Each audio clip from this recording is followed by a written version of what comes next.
નમસ્તે મિત્રો, દેશ દુનિયાના તાજા સમાચારો અને વરસાદના સમાચારોના ફરી એક નવા વિડીયોની સાથે હું છું આપનો પ્રિય ગુજુ સંદેશ. મિત્રો, શરૂઆતમાં જાણીએ આજના સમાચારોની હેડલાઇન.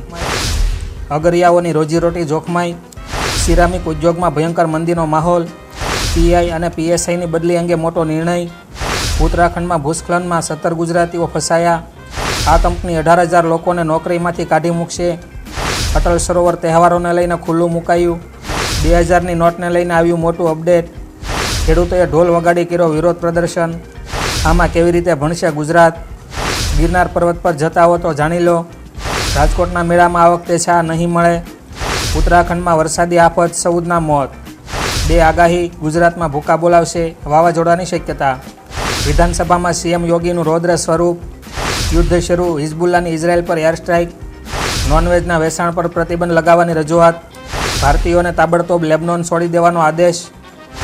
આ તમામ સમાચારો અંગે આપણે આજના વિડીયોમાં વિગતવાર જાણવાના છીએ. તો મિત્રો, વિડીયોમાં અંત સુધી બન્યા રહેજો અને ગુજ્જુ સંદેશ ચેનલ પર નવા છો તો ચેનલને સબસ્ક્રાઇબ કરી ચેનલ સાથે જોડાઈ જજો, જેથી આ ચેનલ પરથી આવતા આવા ઉપયોગી તમામ સમાચારોની અપડેટ આપને સમયસર મળતી રહે.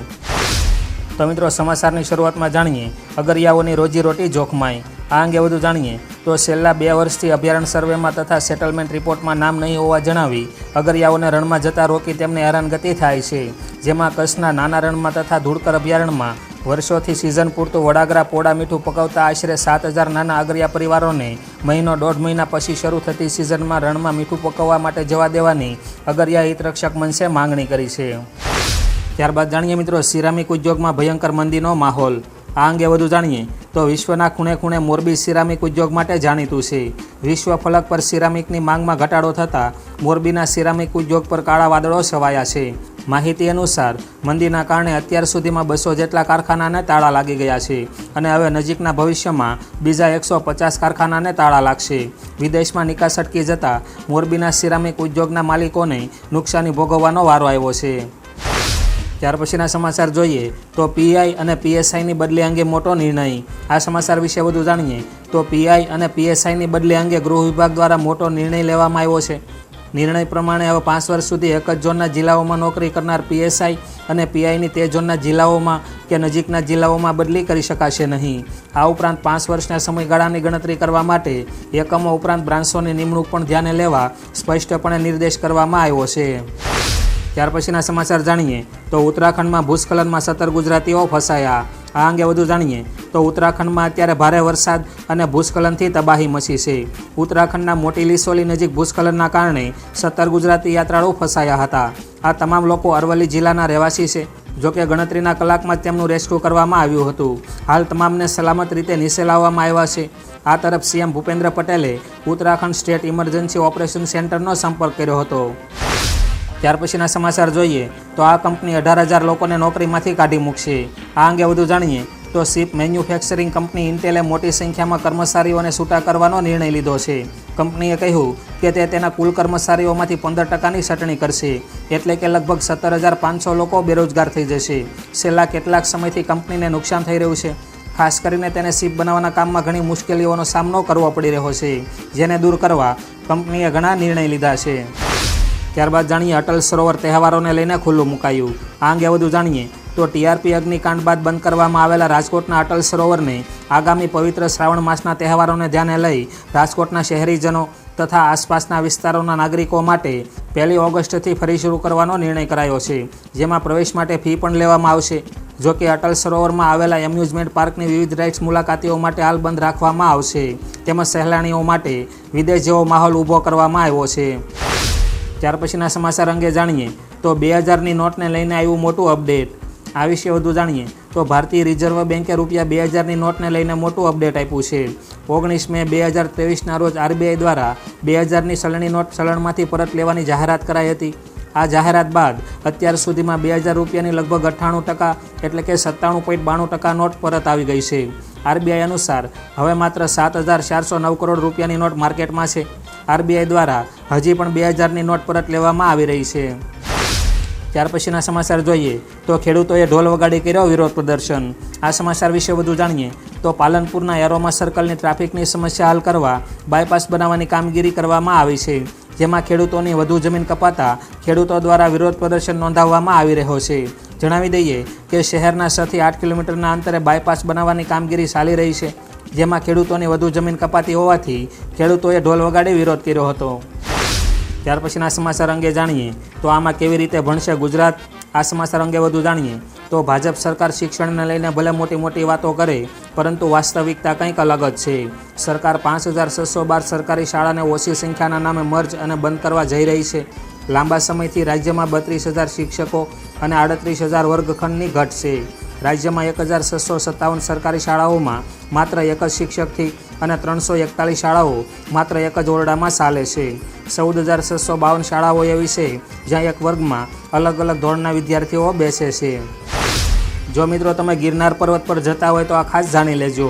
આ અંગે આપને વધુ જણાવીએ તો ચોમાસાની ઋતુમાં સહેલાણીઓ ગિરનાર પ્રવાસે જવાનું પસંદ કરતા હોય છે. હવે સમાચાર છે કે વરસાદના કારણે ગિરનાર પર્વત પર એક શિલા ઘસી છે. સદનસીબે આ સમયે કોઈ યાત્રી ન હોવાથી કોઈ નુકસાન થયું નથી. આ શિલા 2100 પગથિયા પર ઘસી છે.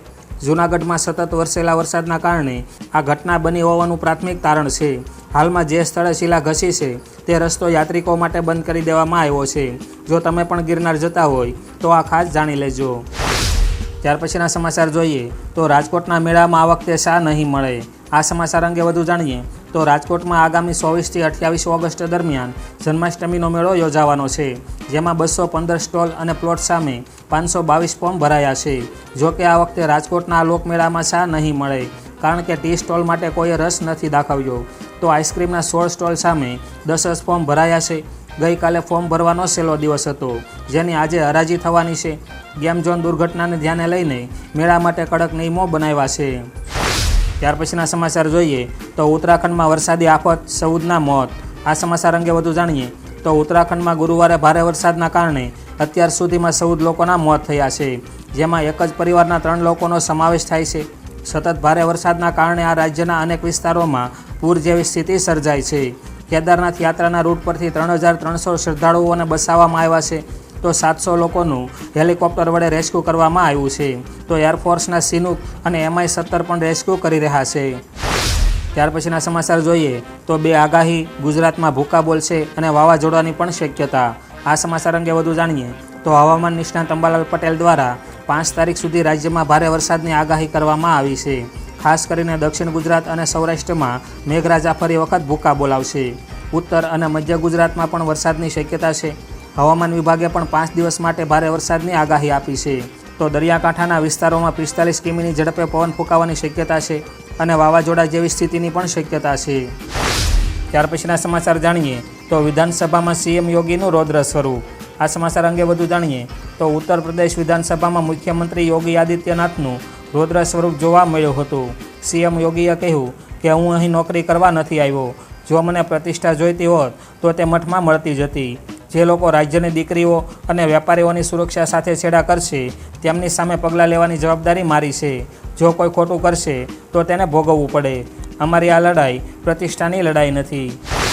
ત્યાર પછીના સમાચાર જોઈએ તો યુદ્ધ શરૂ, હિઝબુલ્લાની ઇઝરાયલ પર એર સ્ટ્રાઇક. આ સમાચાર વિશે વધુ જાણીએ તો ઇઝરાયેલે લેબનનમાં હુમલો કરી ઈરાન સમર્થિત આતંકવાદી સંગઠન હિઝબુલ્લાના કમાન્ડર કુવાત શુકરને મારી નાખ્યો હતો. ત્યારબાદ એવો ડર હતો કે ઇઝરાયલ પર જવાબી હુમલો થઈ શકે છે અને એવું જ થયું છે. આ હુમલાના 48 કલાક પછી હિઝબુલ્લાએ ઉત્તરી ઇઝરાયલમાં ડઝનેક રોકેટ છોડ્યા છે. જોકે ઇઝરાયેલની સેનાએ કહ્યું કે ફક્ત 5 રોકેટ ઇઝરાયેલની સરહદમાં પ્રવેશ્યા છે. ટૂંકમાં વધુ એક યુદ્ધ શરૂ થયું છે. ત્યાર પછીના સમાચાર અંગે જાણીએ તો નોનવેજના વેચાણ પર પ્રતિબંધ લગાવવાની રજૂઆત. આ સમાચાર વિશે વધુ જાણીએ તો હિન્દુ સંગઠને મુખ્યમંત્રી ભૂપેન્દ્ર પટેલને પત્ર લખીને નોનવેજના વેચાણ પર પ્રતિબંધ લગાવવાની રજૂઆત કરી છે.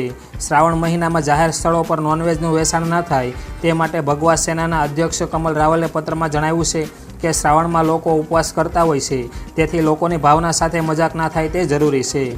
વડાપ્રધાન પણ જે દેશમાં જાય છે ત્યાં શાકાહારનો સંદેશ આપે છે. ત્યાર પછીના સમાચાર જોઈએ તો ભારતીયોને તાબડતોબ લેબનોન છોડી દેવાનો આદેશ. આ સમાચાર વિશે વધુ જાણીએ તો ભારતીયોને તાબડતોબ લેબનોન છોડી દેવાનો આદેશ આપવામાં આવ્યો છે. મધ્ય પૂર્વમાંથી વધી રહેલા સંઘર્ષને ધ્યાનમાં રાખીને આદેશ આપવામાં આવ્યો છે. આ ઉપરાંત ભારતીયોને દૂતાવાસના કોન્ટેક્ટમાં રહેવાની પણ તાકીદ કરાઈ છે.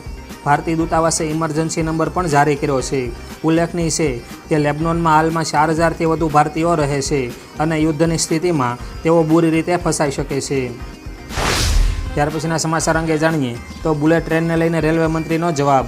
આ સમાચાર અંગે વધુ જાણીએ તો ગઈકાલે રાજ્યસભામાં રેલવે મંત્રી અશ્વની વૈષ્ણવને બુલેટ ટ્રેનને લઈને પ્રશ્ન પૂછાયો હતો. જવાબમાં તેમણે કહ્યું કે બુલેટ ટ્રેનનું કામ તેજ ગતિએ ચાલી રહ્યું છે. લગભગ 320 કિલોમીટરનો રૂટ તૈયાર થઈ ગયો છે. બુલેટ ટ્રેન પ્રોજેક્ટ ઘણો જટિલ હોય છે. ઘણી બાબતો ધ્યાનમાં રાખવાની હોય છે. પહેલી ટ્રેન મુંબઈથી અમદાવાદ વચ્ચે દોડશે. તેના ભાડા અંગે રેલવે મંત્રીએ કહ્યું કે મેટ્રોની જેમ બુલેટ ટ્રેનમાં કોઈ ક્લાસ ડિસાઇડ નહીં હોય. તો શ્રોતા મિત્રો, દેશ દુનિયાના તાજા સમાચારો અને વરસાદના સમાચારોના આજના વિડીયોમાં બસ આટલું જ. આપને વિડીયો પસંદ આવ્યો હોય તો વિડીયોને લાઇક કરજો, વિડીયો આપના મિત્રો સાથે શેર કરજો અને ગુજ્જુ સંદેશ ચેનલ પર નવા છો તો ચેનલને સબસ્ક્રાઈબ કરી ચેનલ સાથે જોડાઈ જજો, જેથી આ ચેનલ પરથી આવતા આવા તાજા અને ઉપયોગી સમાચારોના વિડીયોની અપડેટ આપને સમયસર મળતી રહે. તેમજ આપના પ્રશ્નો અથવા તો કંઈ સૂચનો હોય તો કોમેન્ટ બોક્સમાં કોમેન્ટ કરીને જરૂરથી જણાવજો. તો મિત્રો, આજના તાજા સમાચારો અને વરસાદના સમાચારોના આજના વિડીયોમાં બસ આટલું જ. ફરી મળીશું નવા વિડીયોમાં નવા સમાચારો સાથે. તો ત્યાં સુધી રજા લઈએ. નમસ્તે.